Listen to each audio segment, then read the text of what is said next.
Hello dear friends and lovers of heartwarming stories.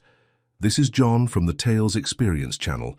First of all, I'd like to express my immense gratitude to each and every one of you who takes the time to get involved with our narratives of love and emotion. Every view, every comment, and every like from you means the world to me. Recently, I've noticed a drop in views and delivery of our videos, which may mean that fewer people are discovering our stories. Not only does this affect the visibility of our work, but it can also damage our channel and our continued dedication to building and sharing exciting new narratives with you. That's why I'm asking for your help. If you like our content, please leave a like, comment and share our videos with friends and family. This helps a lot with YouTube recommendations and allows more people to be moved by our stories just like you. And I want to know from you, which story has touched your heart the most here on the channel? Comment below. I love reading your experiences, and it helps us understand what resonates most with you. Thanks again for being here. Let's keep spreading love and emotion around the world, one story at a time. I'm counting on you. Sailor Brooks stared at her reflection in the floor-length mirror, scrutinizing every detail of her cream-colored blazer and perfectly pressed gray slacks. The January morning light filtering through her bedroom window cast long shadows across the minimalist space, highlighting the methodically organized closet behind her, everything in its place, as always, everything except her heart, which threatened to shatter the careful order she'd built around herself. Her fingers trembled as she reached for her phone, the message that had upended her world still glowing on the screen. The attached photo showed her fiancé, Richard, kissing another woman outside a downtown Boston restaurant. The timestamp read 9:47 p.m., exactly when he'd claimed to be working late at his law firm. "I thought you should know," read the message from an unknown number. "The wedding is in 3 weeks." Sailor's legs gave way, and she sank onto the edge of her meticulously made bed. The corner of her daily planner peeked out from her leather tote, mocking her with its color-coded schedule and perfectly aligned tabs. How many hours had she spent planning the perfect wedding? How many nights had she stayed up late, coordinating with vendors, choosing the exact shade of ivory for the table linens? Her phone buzzed again, Mia Carter's name flashing across the screen. Sailor took a deep breath before answering. "Tell me you're not still going through with the wedding." Mia's voice crackled through the speaker, fierce and protective. Sailor's voice cracked. "I don't know what to do." "Yes, you do."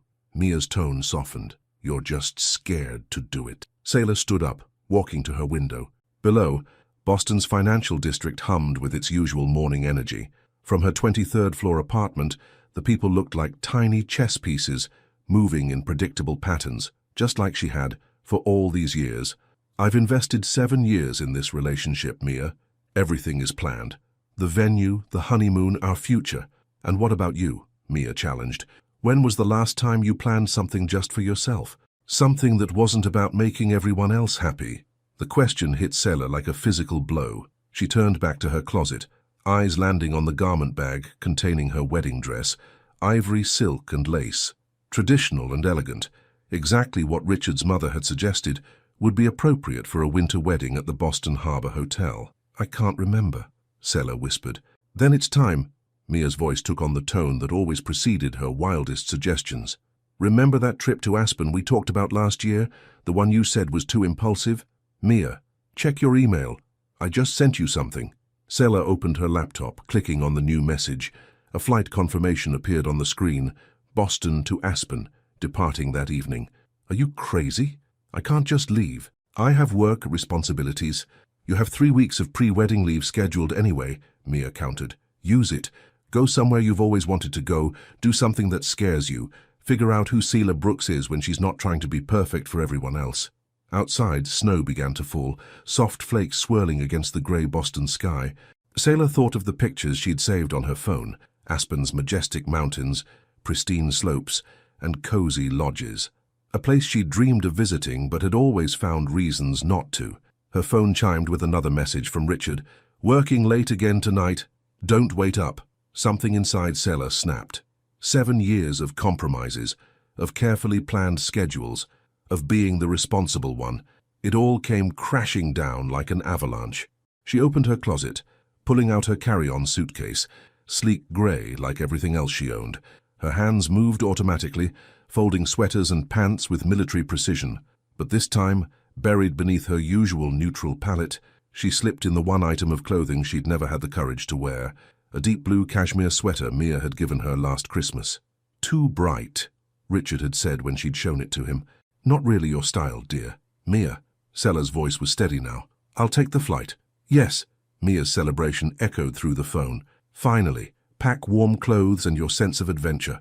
Oh, and Sella, leave the planner behind."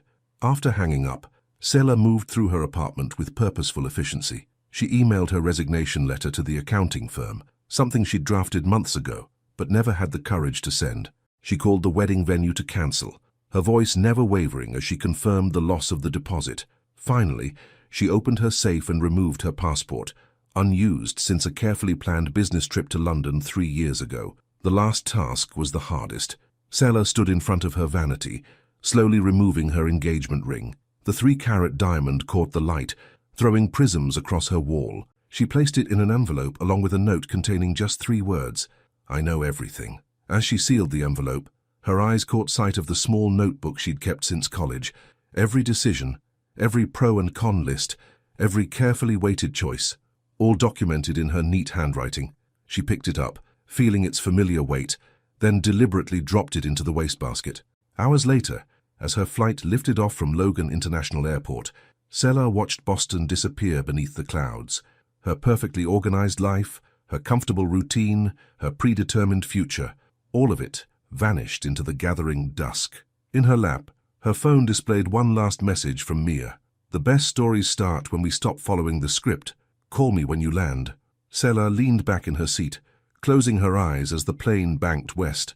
For the first time in years, she had no plan, no schedule, no expectations to meet. All she had was a one-way ticket to Aspen and the terrifying, exhilarating freedom of the unknown.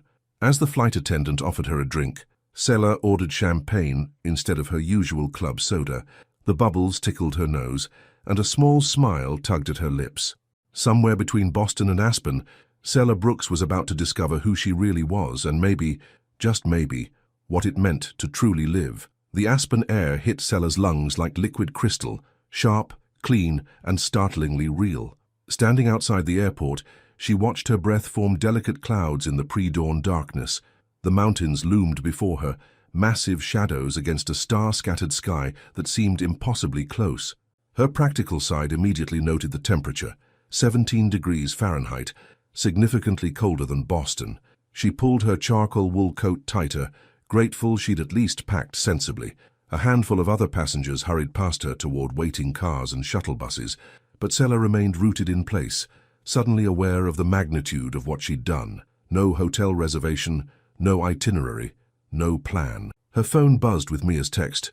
"Stop overthinking and start living. I found you the perfect guide service. Head to the Ridge Lodge in downtown Aspen. Trust me." A taxi dropped her at the lodge 40 minutes later. Dawn was just beginning to paint the sky in watercolor shades of pink and gold, illuminating the Victorian architecture of downtown Aspen. The Ridge Lodge stood apart from its neighbors, a stunning blend of modern glass and rustic timber that seemed to grow naturally from the mountainside. Inside, a massive stone fireplace dominated the lobby, its flames casting dancing shadows across leather chairs and exposed wooden beams. The scent of coffee and pine filled the air, and somewhere, soft jazz played. "Saz, welcome to the Ridge." The receptionist's warm smile faltered slightly as she took in Sella's corporate attire. "Do you have a reservation?" Sella hesitated. "Actually, I'm looking for information about guide services. You'll want to speak with Kalen about that."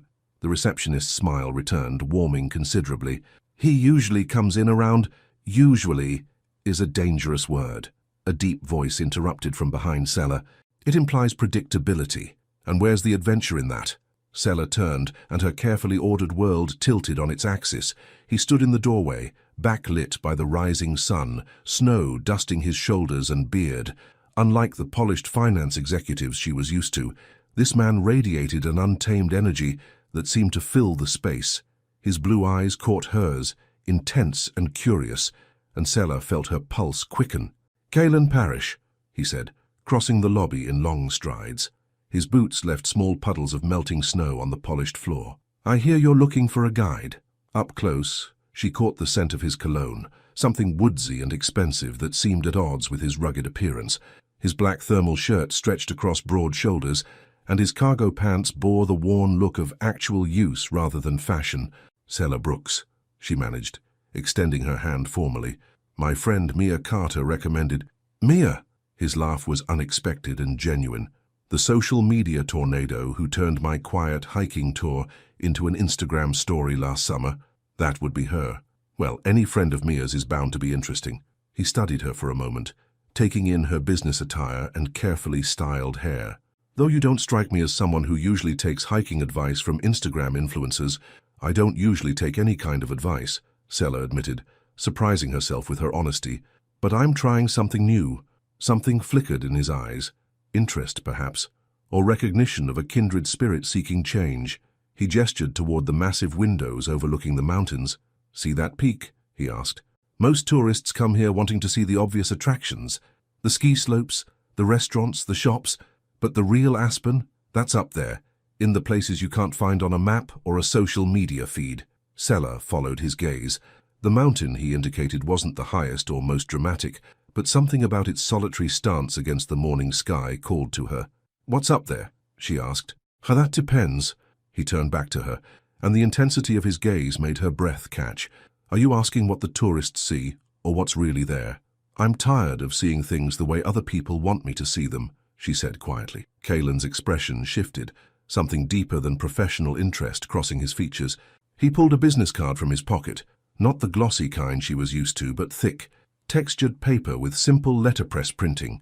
"Meet me here at sunrise tomorrow," he said. "Wear warm clothes, practical ones, not fashion statements, and leave your expectations behind." "I didn't say I was interested in hiring a guide," Sela pointed out. "No," he agreed, a slight smile playing at the corners of his mouth. "But you will be." He turned to leave, then paused. "One more thing, what brings you to Aspen? Business or pleasure?" "Neither," Sela answered. "I'm here because I cancelled my wedding and quit my job yesterday."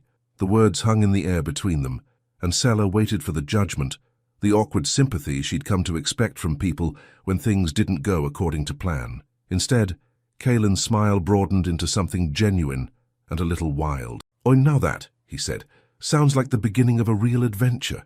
After he left, Sela stood in the lobby, his business card in her hand. The receptionist was trying not to stare, but Sela barely noticed. Her attention was caught by her reflection in the window. Designer clothes, perfect makeup, not a hair out of place. Everything about her screamed controlled, planned, predictable. She thought about the blue sweater in her suitcase, the one she'd never had the courage to wear, about the way Kalen's eyes had seemed to see past her careful facade to something underneath, something wild and untamed that she'd spent years pretending didn't exist. Outside, fresh snow began to fall. Sela watched the flakes dance in the morning light, each one unique, each one following its own path to the ground. For the first time since leaving Boston, the tightness in her chest began to ease. She pulled out her phone to text Mia, "I met your guide. What exactly did you tell him about me?" Mia's response was immediate. "Only that you needed someone to show you that life's best moments can't be planned. Did it work?" Sela looked at the business card again. Embossed in simple letters was an address and a quote. "The best view comes after the hardest climb.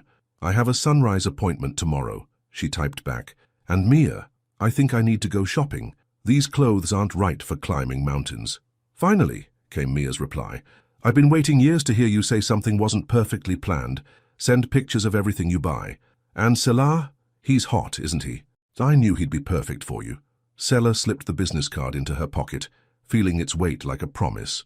Tomorrow, she would climb a mountain with a stranger who looked at her like he could see everything she'd been hiding, even from herself. For now, though, she had a different mountain to climb. She headed for the boutiques she'd seen on her drive-in, determined to find clothes that reflected who she wanted to be, not who she'd been pretending to be. The snow continued to fall, covering her footprints almost as soon as she made them. Behind her, the mountain Kalen had pointed out disappeared into the clouds, its mysteries waiting to be discovered. Tomorrow, she would begin to uncover them, both the ones on the mountain and the ones buried deep within herself. The pre-dawn air bit at Sela's cheeks as she approached the meeting point, her new hiking boots crunching fresh snow. She'd spent the previous afternoon acquiring what the outdoor store clerk had called the essentials: waterproof pants, thermal layers, and a down jacket in a deep teal that would have scandalized her former self. Kalen was already waiting, leaning against his Land Rover, 2 paper cups in hand. Steam rose from them in the darkness, carrying the rich aroma of coffee. "Turkish coffee," he said, extending 1 cup toward her. "Strong enough to wake the dead." "I prefer vanilla lattes," Sela replied, but accepted the cup anyway. The first sip hit her like a revelation, dark, complex, and completely unexpected. Sometimes the things we think we prefer are just the things we're used to. His eyes caught hers over the rim of his cup, ready to try something different. The double meaning wasn't lost on her. "That depends. How you're planning to get me lost in the wilderness?" "Lost," he smiled, loading their gear into the vehicle. "No, but maybe a little bit found." The drive took them away from Aspen's carefully manicured streets and into the raw beauty of the mountains. Dawn painted the snow-covered peaks in shades of amber and rose, and Sela found herself holding her breath at each new vista. "Most tourists never see this side of Aspen," Kalen said as they pulled off onto a narrow road. They stick to the ski resorts, the boutiques, the places that feel safe and familiar. And what makes you think I want something unfamiliar?" He glanced at her, his expression thoughtful. "People don't usually cancel weddings and quit jobs because they're in love with familiar."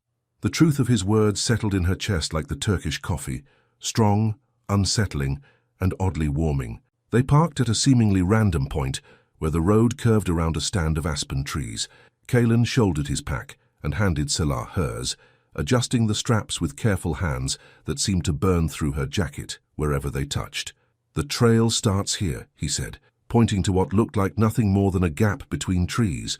"Watch your step and stay close. The path isn't marked." The first hour tested every limit Sela thought she had. The trail, if it could be called that, wound through pristine snow and ancient trees, each step requiring full attention. But as her body found its rhythm, something strange happened. The constant chatter in her mind, the endless to-do lists, the what-ifs, the should-haves, began to quiet. "Stop," Kalen said suddenly, holding up his hand. Sela froze, watching as he pointed to a patch of snow beside a fallen log. There, perfectly preserved, was a set of tracks. "Higher mountain lion," Swanee explained, kneeling to examine them. "Probably passed through early this morning." Sela knelt beside him, their shoulders brushing. "Should we be worried? Respect the wild, but don't fear it." He turned to look at her, their faces suddenly close.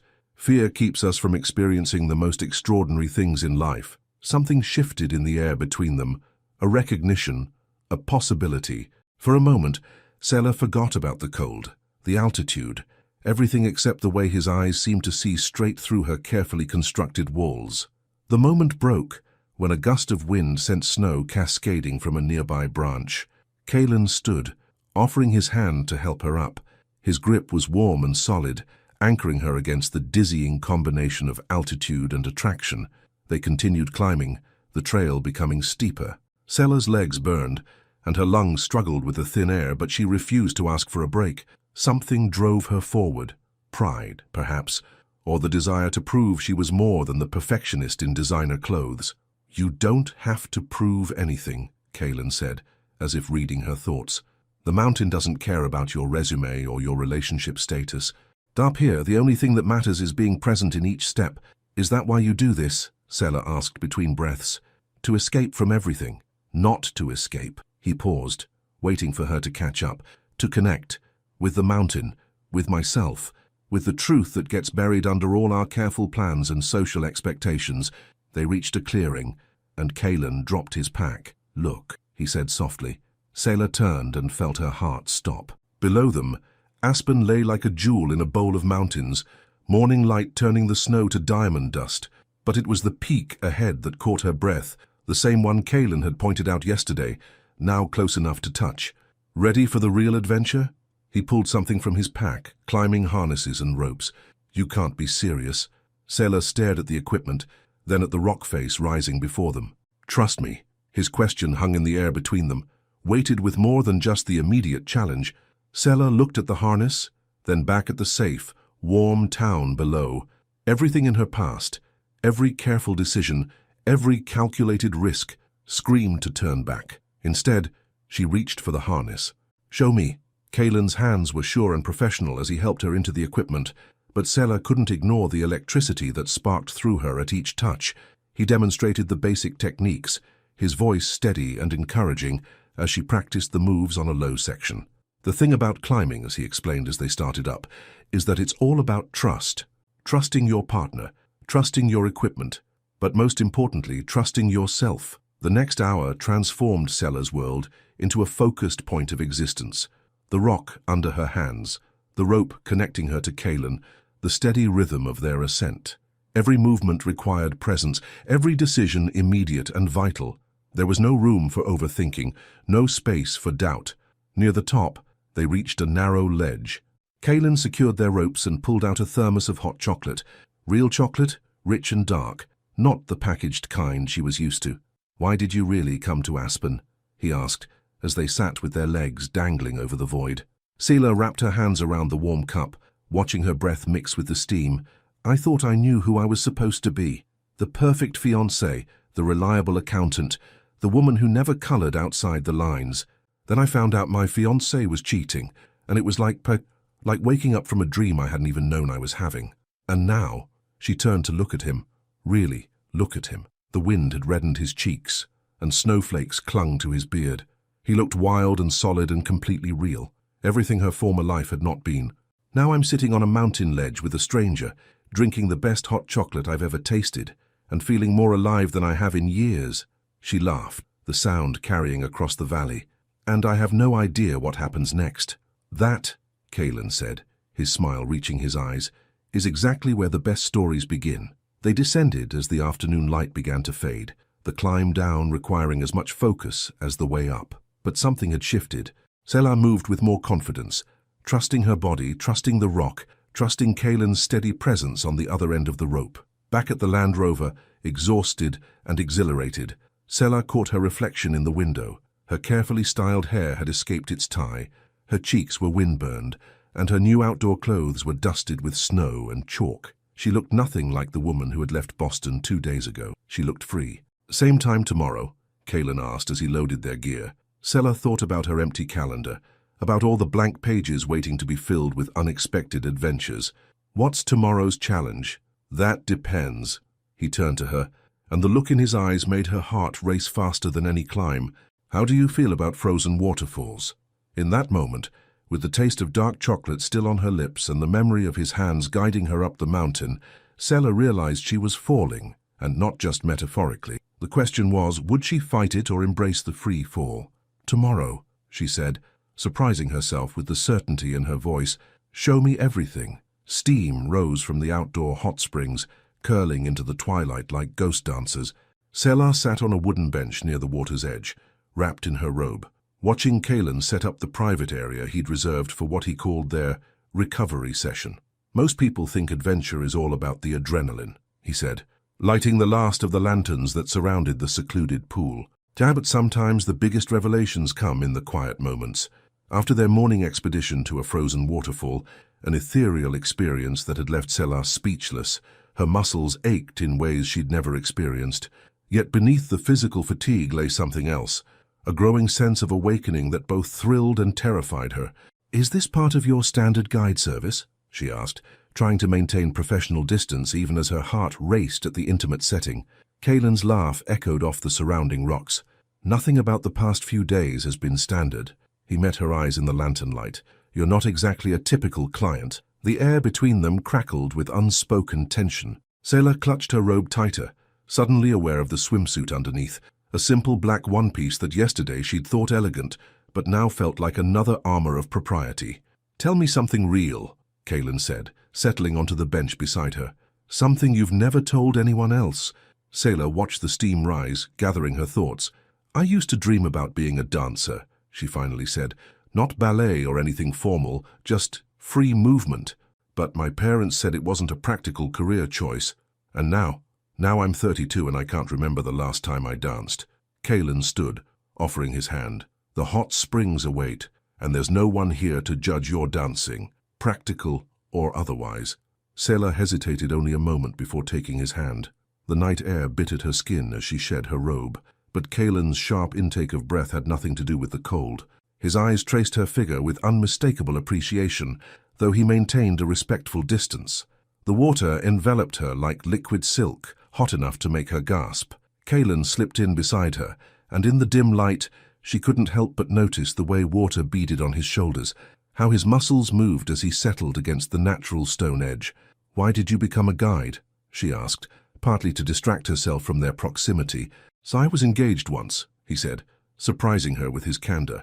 "Had the whole future mapped out, corporate job, house in the suburbs, country club membership. Then one day, I was hiking, and I reached this summit just as the sun was rising. Standing there, I realized I was about to build my entire life around someone else's definition of success. What happened? I broke off the engagement, sold everything except my camping gear and moved to Aspen." He turned to face her, water lapping at his chest. "Everyone thought I was having a crisis. Took me years to realize I was actually having an awakening." Something in his words resonated deep within Selah's chest. "Did you ever regret it?" "The only things we regret are the chances we don't take." His voice dropped lower. "What chances are you afraid of taking, Selah?" The question hung in the steam between them. Selah closed her eyes, letting herself float, feeling the minerals in the water soak into her skin. The mountain air carried the scent of pine and snow, mixed with the woodsy notes of Kaelin's cologne. "I'm afraid," she began slowly, "that if I start taking chances, I won't know how to stop. That I'll become someone my family, my friends, don't recognize. Maybe that's exactly what needs to happen." She opened her eyes to find him watching her with an intensity that made her breath catch. A droplet of water traced down his beard, and she had to resist the urge to reach out and catch it. "Dance with me," he said suddenly. "What? Here? Why not?" He stood, water cascading off his shoulders, and extended his hand. No music, no rules, no expectations, just movement. Selah looked at his offered hand, remembering all the times she'd held back, played it safe, chosen practicality over passion. The steam swirled around them like nature's spotlight, and the night seemed to hold its breath. She took his hand. The water created its own resistance as they moved, turning simple steps into a fluid dance. Kaelin led with confident grace, his hands strong and sure at her waist. Selah felt her body responding, remembering rhythms she thought she'd forgotten. "Close your eyes," he murmured. "Feel the water, the night, the mountain. Let everything else go." She did. The world narrowed to sensation, the heat of the springs, the cool mountain air on her face and the strength of Kaelin's hands, the way their bodies moved in perfect synchronization. For the first time in years, perhaps ever, she wasn't thinking about what came next or how she looked or what anyone else would think. She was simply being. Time lost meaning. They could have danced for minutes or hours.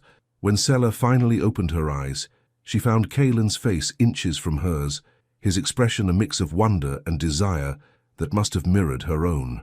"Selah." He breathed her name like a prayer. The moment stretched, electric with possibility. His hand cupped her cheek, thumb brushing away a droplet of water, or perhaps a tear. She couldn't tell anymore where the springs ended and her emotions began. Then, from somewhere in the lodge, a door slammed. The spell broke, and they stepped apart, both breathing heavily from more than just the dance. "We should," Selah gestured vaguely toward their robes. "Yeah," Kaelin's voice was rough. "Early start tomorrow. I want to show you something special." They dressed in charged silence, but just before they parted at the lodge entrance, Kaelin caught her hand. "Thank you for dancing with me," he said softly. "Thank you for asking." Selah squeezed his hand once before letting go. "Good night, Kaelin." In her room, Selah stood at the window, watching snow begin to fall. Her body still hummed from the hot springs, from the dance, from Kaelin's touch. She pulled out her phone to find several missed calls from Richard and a text from Mia. "How's the adventure going?" Selah looked at her reflection in the window.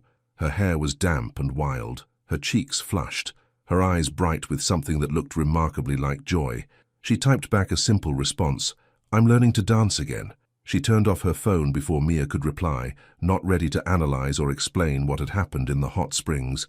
Some moments, she was learning, were meant to be experienced rather than examined. Some dances were better left unchoreographed. Outside, the snow continued to fall, covering Aspen in a fresh blanket of possibility. Tomorrow would bring new adventures, new challenges, new chances to either retreat into safety or step boldly into the unknown. For tonight, though, Selah let herself remember the feeling of moving through warm water in strong arms, of being completely present in a moment with no past to escape and no future to fear. For tonight, that was enough. Morning light filtered through frost-etched windows as Sela waited in the Ridge Lodge's rustic dining room. Her fingers traced the rim of her coffee cup, Turkish coffee again. She'd specifically requested it, while her mind replayed moments from the previous night, warm water, strong hands, almost kisses in rising steam. "You're up early." Kaelin's voice startled her from her reverie. He looked different today, dark jeans, a charcoal sweater that hinted at sophistication beneath his usual rugged exterior. "And drinking my coffee, I see." "Maybe you're rubbing off on me," she replied, then felt heat rise to her cheeks at the unintended double meaning. His slow smile suggested he caught it too. "I'm taking you somewhere different today. Less adventure, more, He paused, choosing his words carefully. "Discovery." They drove through Aspen streets as the town awakened, past high-end boutiques and historic buildings, dusted with fresh snow. Kaelin turned down a narrow side street and parked in front of an unmarked door. "Welcome to my other passion," he said, unlocking the door to reveal a stunning gallery space. Large windows framed mountain views, while inside, photographs lined the walls, massive prints capturing Aspen's wild beauty in ways Sela had never seen. "You're a photographer." She moved closer to one image, a frozen waterfall caught in the exact moment sunrise turned ice to fire. Among other things, he watched her examine the photos. "The tourism company pays the bills, Yvas, but this is where I come to remember why I fell in love with these mountains in the first place." Sela stopped in front of a particularly striking image, a lone figure silhouetted against a storm-dark sky, standing on a precipice. This one feels different from the others." "That was taken the day I called off my engagement." Kaelin moved to stand beside her, close enough that she could feel his warmth. "My ex-fiancé wanted me to sell the gallery, focus on real work. She said art was a hobby, not a career." "What did you say?" "Nothing." His voice grew quiet. "I climbed to that peak in the middle of an approaching storm and realized I couldn't spend my life being someone's idea of acceptable." Sela felt the weight of his words settle in her chest. How many times had she dimmed her own light to fit someone else's frame? "Your turn," Kaelin said, touching her elbow lightly.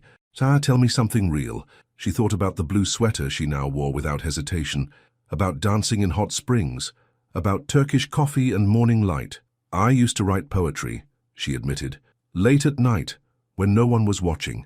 Richard found my notebook once and laughed, said accountants should stick to numbers." Kaelin's expression darkened. "People who try to shrink you to fit their comfort zone don't deserve your light." He led her through the gallery to a hidden back room that opened into a cozy studio space. A small kitchen occupied one corner, while the rest was filled with photography equipment, books and comfortable furniture that invited lingering. "Few people see this side of my life," he said, moving to the kitchen. "Coffee? Please." Sela wandered the space, taking in details that revealed the private side of this enigmatic man. A well-worn copy of Thoreau's Walden sat beside modern photography magazines. A guitar leaned in one corner. On a desk, she spotted architectural drawings for what looked like sustainable housing projects. "You're full of surprises," she said, as he handed her a fresh cup of coffee. "Says the poet-accountant who dances in hot springs." His fingers brushed hers during the exchange, sending electricity up her arm. They settled onto a leather couch, angled to face the window's mountain view. Snow had begun to fall again, creating a cocoon of white that made the studio feel like a world apart. "Why did you really bring me here?" Sela asked, curling her legs beneath her. Kaelin took a long sip of his coffee before answering. "Because you're leaving soon, and I wanted you to see that there are different ways to live, different versions of success than what we're taught to chase." The reminder of her inevitable departure hit like a physical pain. "My return ticket is for next week. Is that what you want?" The question hung between them, heavy with possibility. Sela set down her coffee cup, suddenly restless. She moved to the window, watching snowflakes dance in the morning light. "I don't know what I want anymore," she admitted. "Everything I thought I wanted feels hollow now, like I've been living someone else's life." She felt him move behind her, not touching but close enough that she could feel his presence like a physical force. "What does your poet's heart want?" His voice was low, intimate. Sela closed her eyes, letting herself feel everything she'd been trying to contain. The wild beating of her heart, the way her skin seemed to hum when he was near, the terrifying freedom of possibilities she'd never allowed herself to consider. "To be real," she whispered, To stop being afraid of my own intensity, to find out who I am when I'm not trying to be perfect. His hand touched her shoulder, gentle but electric. Turn around, Sela. She did, finding herself trapped between his body and the window. Snowflakes created patterns on the glass behind her, and she could see their reflection, his larger frame almost enveloping her smaller one, their bodies close but not quite touching. You want to know who you really are? His fingers traced her cheek, feather light. I've seen her, in the way you face each challenge on the mountain. In how your eyes light up when you talk about poetry, in the way you danced last night like your soul was finally breaking free. Kaylin, her voice trembled. I see you, Sailor Brooks. Not who you pretend to be, not who others want you to be. You. And you're magnificent. The space between them crackled with tension. Sela could feel her heart pounding, could see the same wild hunger in his eyes that she felt in her blood. One step forward and everything would change. Her phone buzzed in her pocket, shattering the moment. Richard's name flashed on the screen. Kaylin stepped back, running a hand through his beard. You should get that. No. Sela silenced the phone with trembling fingers. No more letting the past interrupt the present. She looked up to find him watching her, with an intensity that made her breath catch. Dangerous words, he said softly. Maybe it's time for a little danger. She took a step forward, eliminating the space between them. Maybe it's time to stop thinking so much and just... His kiss silenced her words, fierce and tender all at once. Sela melted into him, her hands finding purchase in his sweater as his arms wrapped around her waist. He tasted like coffee and possibility, like adventure and truth, like everything she'd been denying herself. When they finally broke apart, both breathing heavily, Kaylin rested his forehead against hers. This wasn't part of the plan, he murmured. Sela laughed softly. I'm learning that the best things never are. Outside, the snow continued to fall, creating a private world in the studio. But inside Sela's chest, something was melting. Walls built of expectations and fears, of should-haves and what-ifs, of all the rules she'd followed that had led her away from herself. In their place bloomed something wild and beautiful and terrifying, something that felt remarkably like freedom. 3 days after their first kiss, Sela sat in a corner booth at Aspen's most exclusive restaurant, watching Kaylin charm the sommelier with his unexpected knowledge of vintage wines. He'd traded his usual outdoor gear for a charcoal suit that fit him perfectly, though his beard and the wild glint in his eyes still marked him as someone untamed. Gather 2015 Bordeaux, he decided, then caught Sela's surprised look. What? A man can't appreciate both mountain trails and fine wine? You continue to surprise me, she said, taking in how the candlelight caught the silver in his beard. Good. He reached across the table to take her hand. I'd hate to become predictable. The past few days had been a blur of discoveries. Mornings spent exploring hidden mountain paths, afternoons in his gallery where she'd started writing poetry again while he worked on his photographs, evenings that ended with increasingly passionate kisses and the growing tension of unspoken possibilities. But tonight felt different. There was an edge to Kaylin's smile, a tension in his shoulders that hadn't been there before. What's wrong? She asked, as the sommelier left with their wine order. Kaylin traced patterns on her palm with his thumb. I received an email this morning from National Geographic. Sela's heart stuttered. About, they're planning an expedition to document climate change's impact on remote mountain communities in Nepal. 6 months of starting in 3 weeks. They want me to lead the photography team. The world seemed to tilt on its axis. That's amazing. It's your dream job. It was. He looked at her intently. Things have changed. Before she could respond, her phone buzzed. She'd been ignoring Richard's calls all week, but this time it was Mia. You should get that, Kaylin said. It might be important, Sela answered, keeping her hand in Kaylin's. Mia, he's here. Mia's voice was tight with tension. Richard, he's in Aspen. The words hit like an avalanche. What? He tracked your credit card purchases. He's been asking around about you, showing up at hotels. I thought you should know. Kaylin must have seen the color drain from her face. He signaled the waiter, already reaching for his wallet. There's more, Mia continued. He's not alone. He brought his mother. They're talking about saving you from a breakdown, Itil, and getting you the help you need. They're trying to spin this as some kind of pre-wedding anxiety episode. Sela's free hand clenched around her napkin. I'm not having a breakdown. I'm finally waking up. I know that, honey, but they're convincing. They've got this whole narrative about stress and temporary insanity, and how you just need to come home and everything will be fine. The restaurant suddenly felt too small, too exposed. Kaylin led her out into the cold night air, his hand protective at the small of her back. "Thanks for warning me," Sela said to Mia. "I'll be careful." She hung up and turned to Kaylin. "I need to get out of here." They drove in tense silence to his gallery. Inside, he poured them both a glass of whiskey from his private collection. "Talk to me," he said softly. Sela paced the studio space, her heels clicking on the hardwood floors. "Richard's mother is this force of nature. She's on every charitable board in Boston, knows everyone who matters. She spent years grooming me to be the perfect corporate wife, and I let her because it was easier than figuring out who I really wanted to be. And now she's here to fix things, to put me back in my box." Sela took a long sip of whiskey, welcoming the burn. "She'll make it sound so reasonable. She'll talk about commitments and responsibilities, and how everyone's worried about me. She'll make me doubt everything I've felt here." Kaylin set his glass down hard. "Do you doubt it?" "No." The word came out fierce and certain. "What I doubt is my ability to stand against them. You don't know what it's like, having everyone you've ever known telling you you're making a mistake, that you're not thinking clearly, that you're throwing your life away." "Actually," his voice was quiet, "I do know. Remember." Sela stopped pacing. In her panic about Richard's arrival, she'd almost forgotten about Kaylin's news. "Nepal," she whispered. "Nepal." He moved to the window, staring out at the snow-covered mountains. 6 months documenting disappearing glaciers and changing cultures, the kind of project that could establish me as a serious photojournalist. "You have to take it." "Do I?" He turned to face her, and the raw emotion in his eyes took her breath away. "Because right now, all I can think about is that I've finally found someone who makes me want to stay in one place, and the universe decides to test that by offering me the assignment of a lifetime." Sela set her glass down and crossed to him. "When do you have to decide?" "End of the week." His hands found her waist, pulling her close. "Same time your return ticket is booked for."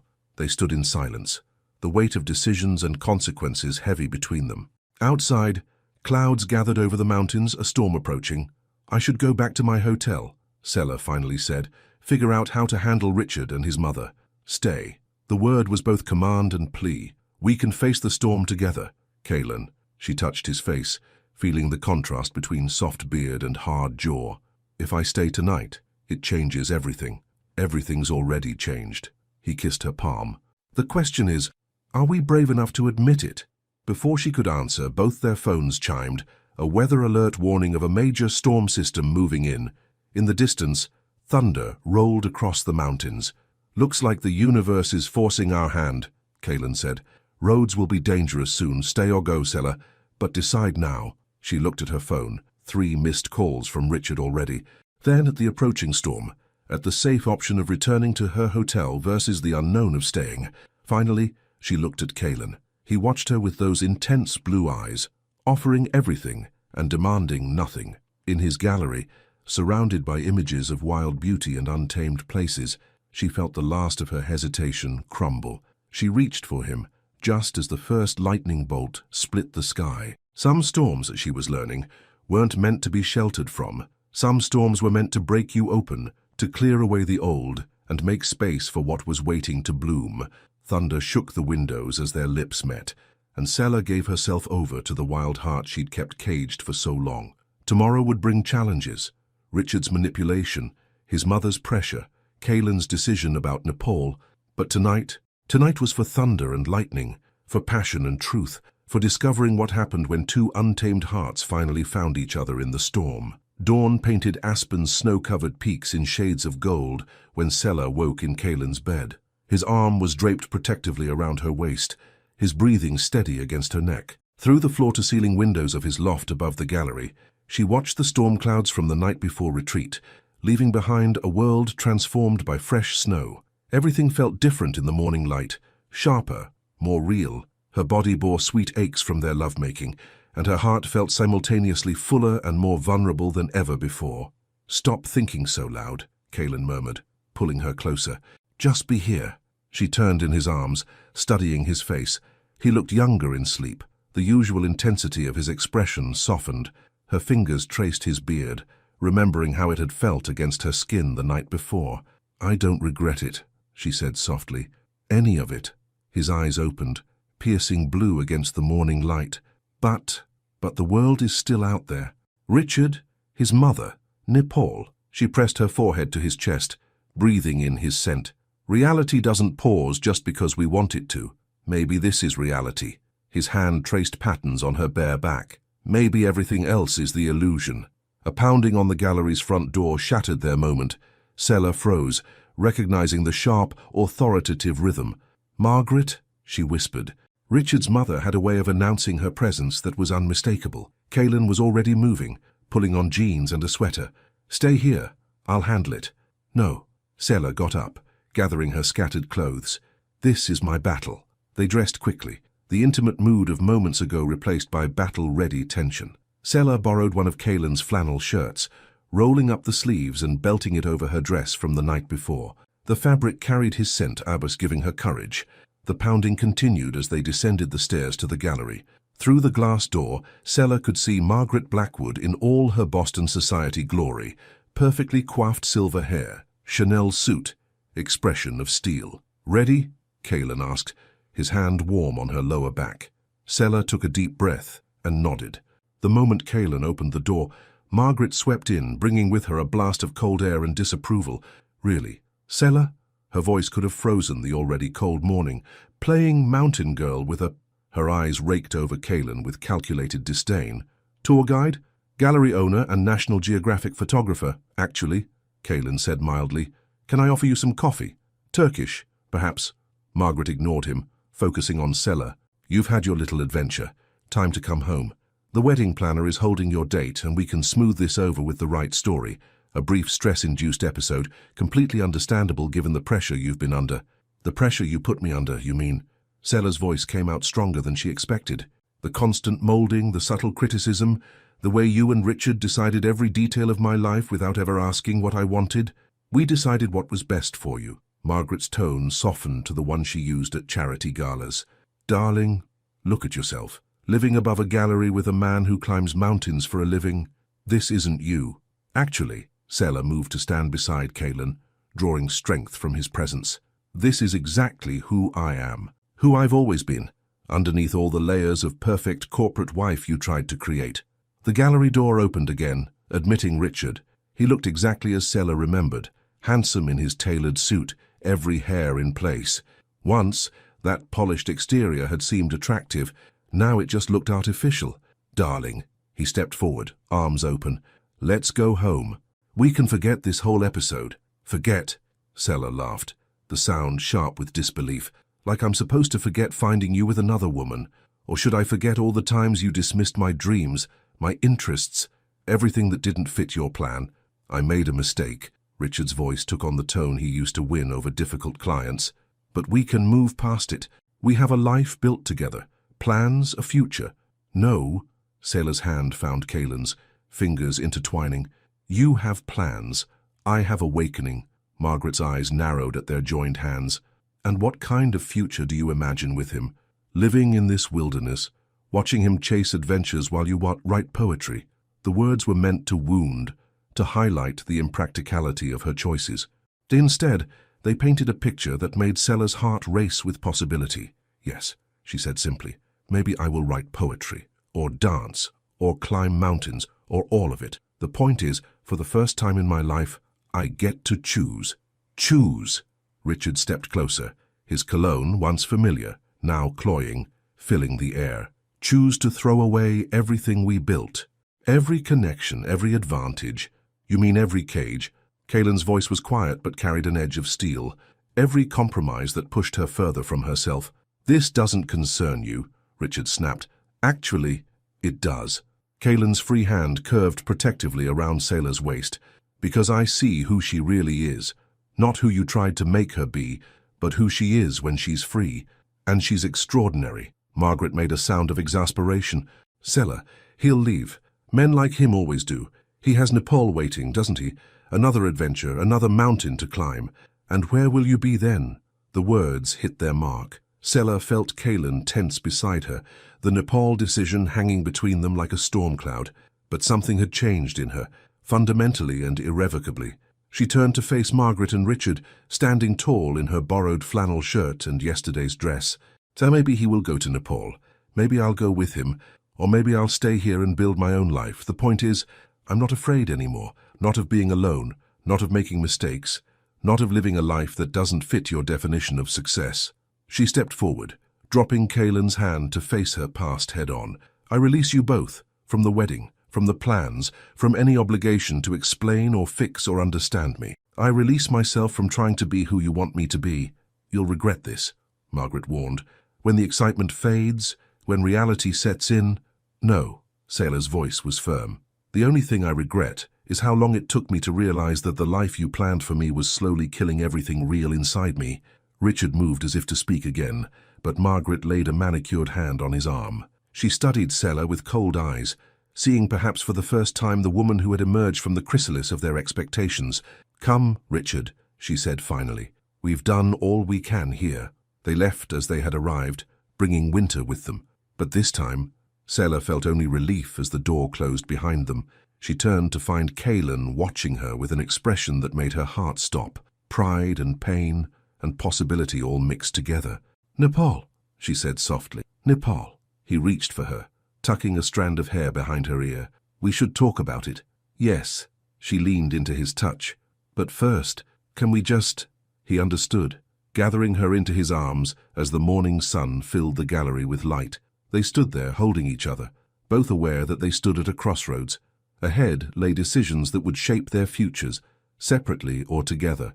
But for now, they simply held on, letting the morning light wash away the shadows of the past, leaving only truth and possibility in its wake. The week following the confrontation with Richard and Margaret passed in a blur of intense emotions and unspoken questions. Sailor and Kaylin spent their days in a kind of suspended animation, climbing higher and more challenging routes, as if the physical exertion could postpone the decisions they needed to make. On a crisp morning, they stood at the summit of a peak they'd climbed together. The whole world spread beneath them in endless waves of white-capped mountains. Sailor's return ticket to Boston was for tomorrow. National Geographic expected Kaylin's answer about Nepal by sunset. I got an offer, Sailor said, breaking their comfortable silence. A small publishing house here in Aspen. They're looking for someone to manage their financial operations, but they also... She took a deep breath. They also publish poetry collections. Kaylin turned to her, snowflakes catching in his beard. When were you going to tell me? I wasn't sure I was going to take it. She adjusted her harness, buying time. It's a huge pay cut from my Boston job. The benefits aren't as good. My parents would call it career suicide. But when the owner read some of my poems, the ones I've been writing here in your gallery, she said she'd consider publishing them. A small collection, nothing major, but... Her voice caught. She said they had raw truth in them. Kaylin moved closer, his gloved hand finding hers. Of course they do. They came from your real heart, not the one Boston tried to give you. I have another option too. She forced herself to meet his eyes. The Nepal team needs a financial manager, someone to handle budgets, coordinate with local businesses, manage the grant money. The wind whipped around them, carrying the scent of snow and possibility. Kaylin's eyes widened as he understood what she was saying. Sailor, I applied when I first heard about the expedition, called in some favors, sent my resume.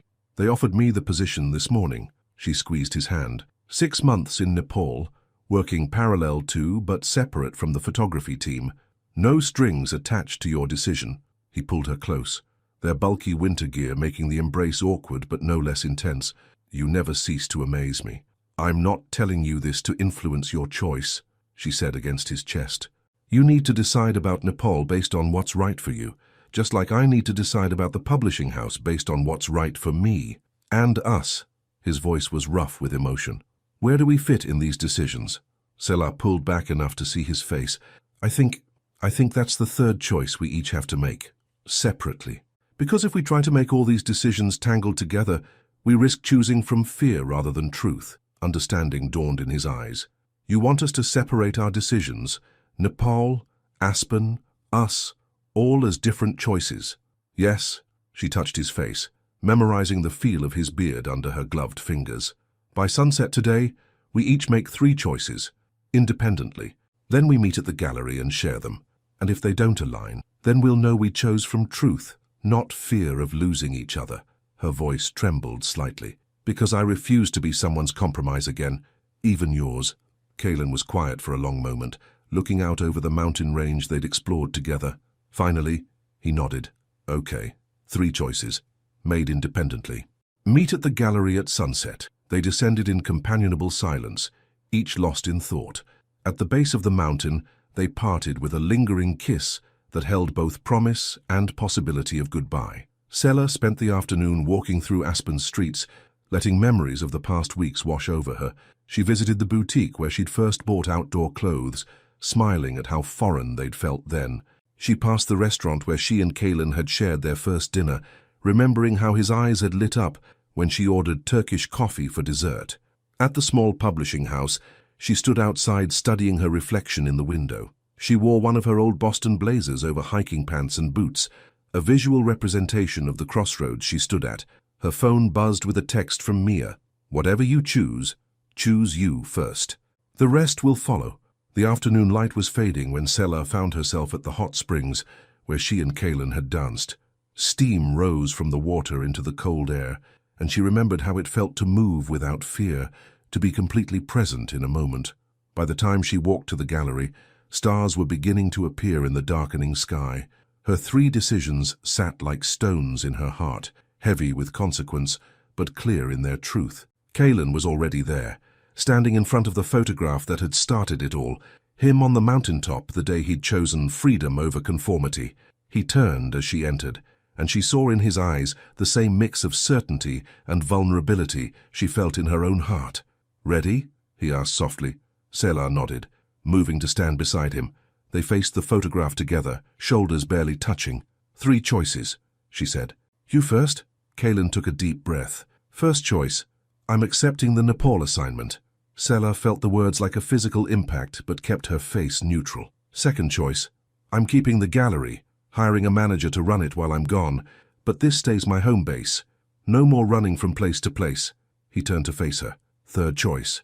"Tell me your third choice first," she whispered. His hand found hers, warm and solid and real. "I choose us. Not from fear, not from obligation, but from the deepest truth I know, that loving you makes me more myself, not less." Tears spilled down Sela's cheeks as she squeezed his hand. "My turn." He nodded, his own eyes suspiciously bright. "First choice, I'm taking the position with the publishing house." She felt him tense beside her, but continue holding her hand. "Second choice, I'm going to Nepal." His head snapped toward her. "What?" 6 months as the expedition's financial manager, working alongside but independent from the photography team. Time to find out who I am in the world, not just in Aspen. She turned to face him fully. "And my third choice, tell me," he breathed. "I choose us, not because I need you, but because loving you makes me brave enough to choose myself too." The gallery was quiet except for their breathing and the soft hum of heating vents. Outside, snow began to fall again as it had the night they'd first made love. "So," Kaelin said finally, his voice rough with emotion, "you'll be in Nepal, working on budgets while you photograph glaciers." She smiled through her tears. "Different teams, different purposes, but the same mountains. And after? After, we come back here. You to your gallery, me to my publishing house and poetry." She touched his face. "We build a life between adventures. It won't be easy," he warned. 6 months apart, careers pulling in different directions. Easy is overrated. She moved closer, feeling the familiar heat of his body. "I want real, not easy, complicated and true and fully lived." His kiss tasted of certainty and promise, of mountain air and future mornings. When they finally parted, the snow was falling harder, blurring the lines between earth and sky. "Dance with me," he asked. And there in the gallery, surrounded by images of wild places and untamed beauty, they moved together in the gathering darkness. No music played except the beating of their hearts. No steps were planned except those that brought them closer. Outside, the mountains stood witness as 2 souls chose love, not as a cage but as wings, not as a compromise, but as the ultimate adventure. 2 days before their departure for Nepal, a massive storm system descended on Aspen. Sela stood at the gallery windows, watching wind-driven snow erase the familiar contours of the town. Weather alerts blared on both their phones, warnings of the worst blizzard in a decade. "We should head up to the cabin now," Kaelin said, checking their emergency supplies. "Once this hits full force, The roads will be impassable. His family's cabin, perched high on the mountain where they'd first climbed together, would be their last retreat before the Nepal expedition. A chance to center themselves before 6 months of carefully orchestrated separation and parallel adventures. They drove through thickening snow, the Land Rover's chains gripping treacherous roads. Selah watched the town disappear in the rearview mirror, remembering how different everything had looked when she'd first arrived. Had it really been only 3 weeks ago? Her phone rang, Mia's ringtone. "You're not going to believe this," her friend said without preamble. "Richard's filing a legal petition. He's claiming temporary mental incapacity, saying you weren't legally competent to break the engagement or resign from your job." Kaylin's hands tightened on the steering wheel as Selah put the call on speaker. "He's trying to void everything." Selah's voice was steady, though her heart raced. The resignation, the cancelled wedding, all of it. "His mother's behind it," Mia continued. "They're building a case. The sudden trip, the erratic behavior, the career change. They're painting it as a mental health crisis, saying you need to be brought home for treatment." "They can't do that," Kaylin growled. "She's a grown woman making her own choices." "They can try," Mia said grimly, "and they have the connections to make it messy. They're seeking an emergency hearing before you leave for Nepal." Snow whipped across the windshield as they climbed higher. The cabin was only a mile ahead, but the world had narrowed to a tunnel of white. "Send me everything you have," Selah said. "And Mia, thank you for everything." After hanging up, silence filled the car, except for the howl of wind and the crunch of chains on snow. Finally, Kaylin spoke. "We could leave tonight. I have contacts in Denver who could get us on a flight before they file anything." "No," Selah's voice was firm. "I'm done running. From Richard, from myself, from hard choices." They reached the cabin just as the storm hit full force. Inside, it was warm and welcoming. Rough-hewn logs, a massive stone fireplace, windows that would showcase magnificent views when the blizzard passed. While Kaylin built a fire, Selah read through the documents Mia had sent. Her hands shook with anger at the clinical way they described her transformation. Sudden personality changes, impulsive decisions, inappropriate relationships. "They're trying to erase me," she said finally. "Not just my choices, but the real me that's finally emerged." Kaylin looked up from the fireplace, flames reflecting in his eyes. "What do you want to do?" "I want—" She moved to kneel beside him, drawing strength from his solid presence.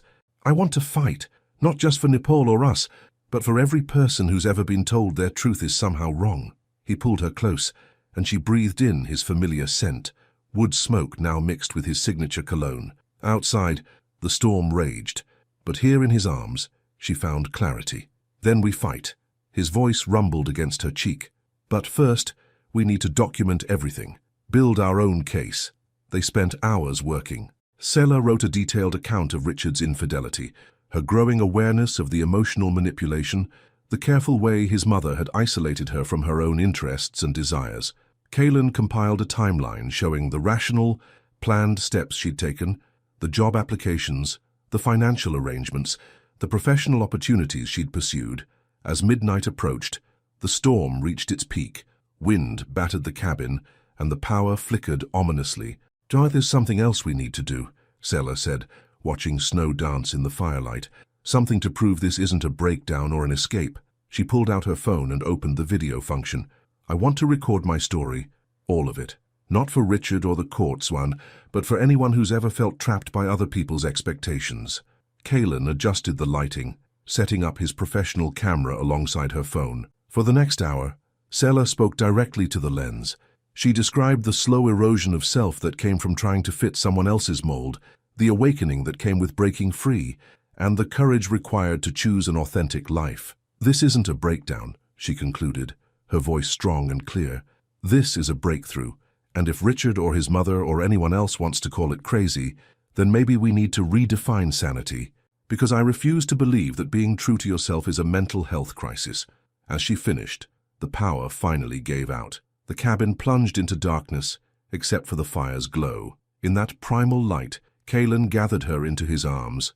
"That was beautiful," he murmured, "and brave. I'm not afraid anymore." She turned in his embrace to face him. "Not of Richard, not of his mother, not of what anyone thinks. The only thing that scares me now is the thought of going back to being less than who I am." "Never," His kiss tasted of certainty and wood smoke. "You're not alone in this fight." They made love by firelight as the storm raged outside, their passion carrying an edge of defiance against the blizzard, against those who would cage them, against anything that would dim their hard-won truth. Later, wrapped in blankets and each other, they watched snow swirl past the windows. Selah's phone lit up with messages from Mia. Their video had already gone viral, shared by thousands of people with their own stories of breaking free. "Look at this." She showed Kaylin the responses. "So many people feeling the same thing, fighting the same battle. You've given them a voice," he said softly. "Shown them it's possible to choose yourself and still find love." The wind changed tone, dropping to a lower register. The storm was beginning to ease, but its work was done. When morning came, the world would be transformed, buried under snow but also renewed, every familiar landmark altered, forcing new paths to be found. Selah curled closer to Kaylin, feeling the steady beat of his heart. Tomorrow they would descend the mountain and face whatever legal battles awaited. But tonight, surrounded by storm-driven snow and unshakable love, she was exactly where she needed to be. "Thank you," she whispered. "For what?" "For seeing me, the real me, even when I couldn't see myself." His arms tightened around her. "Thank you for being brave enough to become her." Outside, the blizzard began to clear, revealing stars in patches of night sky. Like her own transformation, the storm had changed everything, not by destroying what was there, but by covering it in new possibility, waiting to be explored. 6 months later, dawn broke over the Himalayas, painting ancient peaks in shades of rose and gold. Selah stood at the window of her tent, sipping Turkish coffee and watching prayer flags snap in the mountain wind. Her journal lay open beside her laptop, its pages filled with both poetry and financial reports. The dual languages of her new life. The legal battle with Richard had ended not with a courtroom drama, but with unexpected grace. Her video testimony had resonated far beyond social media, catching the attention of major news outlets. In the face of public support for her story, Richard and his mother had quietly withdrawn their petition. "Your narrative is more powerful than their legal maneuvers," her lawyer had said. "They're retreating to save face." Now, as her time in Nepal drew to a close, Selah reflected on everything that had changed. Her poetry collection, written in stolen moments between managing expedition budgets, was scheduled for publication by the Aspen House. The working title, "Breaking Free." The sound of footsteps crunching on frozen ground drew her attention. Through the early morning mist, a familiar figure approached, broad-shouldered, bearded, camera slung over his shoulder. Kaylin. Though they'd worked on separate teams during the expedition, their paths had crossed at base camps and village stays. Each reunion was both heartbreaking and healing, their love deepening through the space between meetings. "Ready for one last climb?" he asked, reaching her tent. Selah handed him a cup of coffee, savoring the familiar way their fingers brushed. "The summit we've been waiting for?" He nodded. They'd saved this peak for last, not the highest or most challenging, but positioned perfectly to catch the first light of dawn. In many ways, it reminded her of that first mountain in Aspen, where everything had begun. They climbed in comfortable silence as the sun rose higher. Selah moved with confidence now, her body strong and sure on the rocky terrain. No longer the hesitant beginner, she'd earned every foot of elevation through months of dedication. Near the top, they paused to rest. The world spread beneath them in waves of snow and stone, prayer flags marking the paths between remote villages where they documented the changing rhythms of mountain life. "I got an offer," Kaylin said, pulling something from his pack. "National Geographic wants to make this a long-term project. 3 more expeditions over the next 2 years, documenting climate change's impact across different mountain ranges." Selah felt her heart twist. "That's incredible. You've earned it." "There's more." He handed her a folder. "They want to expand the scope, not just photography, but financial impact studies, how changing conditions affect local economies, traditional businesses, community resources." She opened the folder with trembling fingers. Inside was a contract for a position she'd never dared imagine. Lead financial analyst for National Geographic's Climate Impact Division. "They saw your work here," Kaylin continued. "The way you integrated cultural understanding with financial planning. They want both of us, working together but in our own spheres. Different teams, same mountains. Just like now," Selah whispered, "but with one change." He moved closer, taking her cold hands in his warm ones. "I talked to the gallery manager in Aspen. The space above the gallery, she's willing to convert it into a working studio. Room for my photography, your writing, and a view of the mountains that started everything. A home base, she said softly.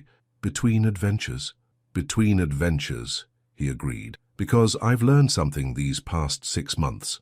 Love isn't about choosing between passion and partnership. It's about finding someone who makes both possible.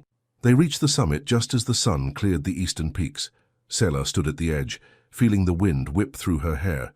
She was no longer the woman who'd fled Boston in desperate search of herself. That woman had been transformed, not by running away but by climbing higher. "I have something for you too," she said, pulling a small package from her own pack. "My publisher sent an advance copy." Kaelan opened the package carefully, revealing her book of poetry. His breath caught as he read the dedication. "To the man who taught me that love is not a cage, but a launch point. Not a safety net, but a pair of wings. And to anyone who's ever stood at the edge of their own life and chosen to fly." "It's perfect," he said hoarsely. "You're perfect." "Not perfect," she corrected, moving into his arms. "Real, which is better." They stood together on the summit, holding each other as prayer flags snapped in the wind. Below, the first rays of sun caught distant peaks where future adventures waited. Above, the sky stretched endless and blue, a blank page waiting to be filled with new stories. "What happens now?" Kaelan asked, his arms strong around her waist. Sela smiled, remembering a similar question asked in a gallery doorway that felt like lifetimes ago. "Now we keep climbing. Together when we can, apart when we must, but always toward each other. Always toward truth," he added. "Always toward love," she finished.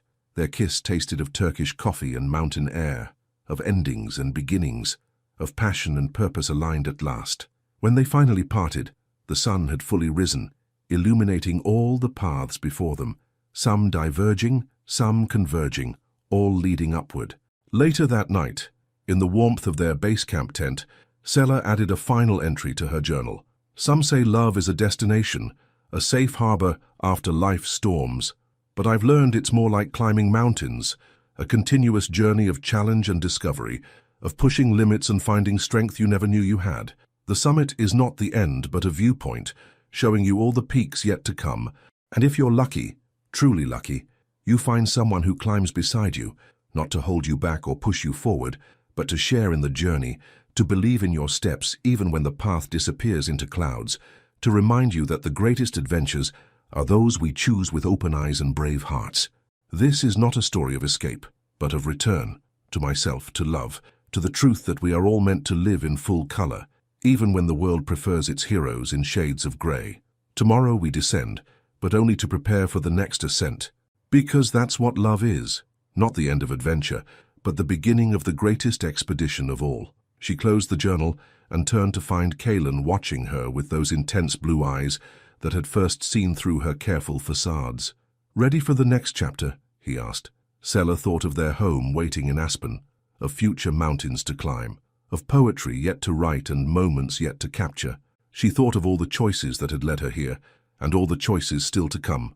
"Ready," she said, and meant it with every fiber of her being. Outside their tent, the Himalayan night sparkled with stars, each one a light, pointing toward new horizons.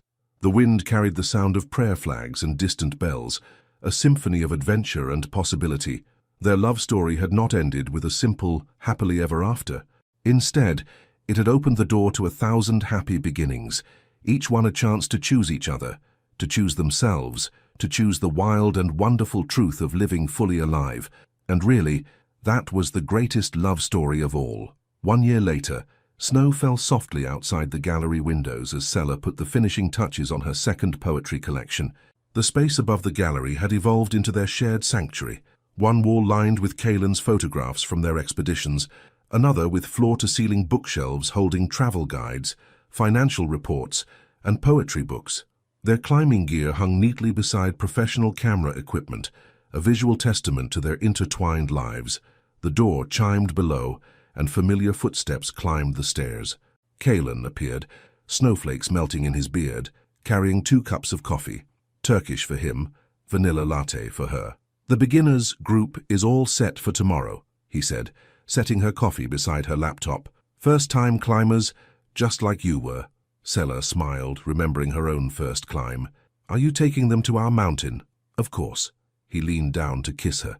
Some paths are too perfect not to share. She closed her laptop and moved to the window seat, their favorite spot for evening talks between adventures. The view of Aspen had become familiar, but never lost its magic, especially now with Christmas lights twinkling through the falling snow. Mia called, Sela said as Kaylin joined her. She's planning a feature on transformative travel for her blog. Wants to interview us both, about finding love on a mountain, about finding ourselves through love. She curled into his side, breathing in his familiar scent. She says our story gives people hope. Beyond the window, the mountain where they first climbed together stood majestic against the darkening sky. Their lives had found a rhythm, 3 months of expedition work followed by 2 months home, a pattern that allowed them to chase their passions while nurturing their connection. I have something for you, Kaylin said, pulling an envelope from his pocket. Early Christmas present. Inside was a map and a set of coordinates in the Austrian Alps. There's a story there, he explained, eyes twinkling. Her village high in the mountains where they still make music boxes by hand. National Geographic wants us to document their traditions before they disappear. You'll handle the economic impact study, and you'll capture their story in images, she finished. When do we leave? After New Year's. He traced her cheek with gentle fingers. Think you can balance expedition budgets and poetry in German?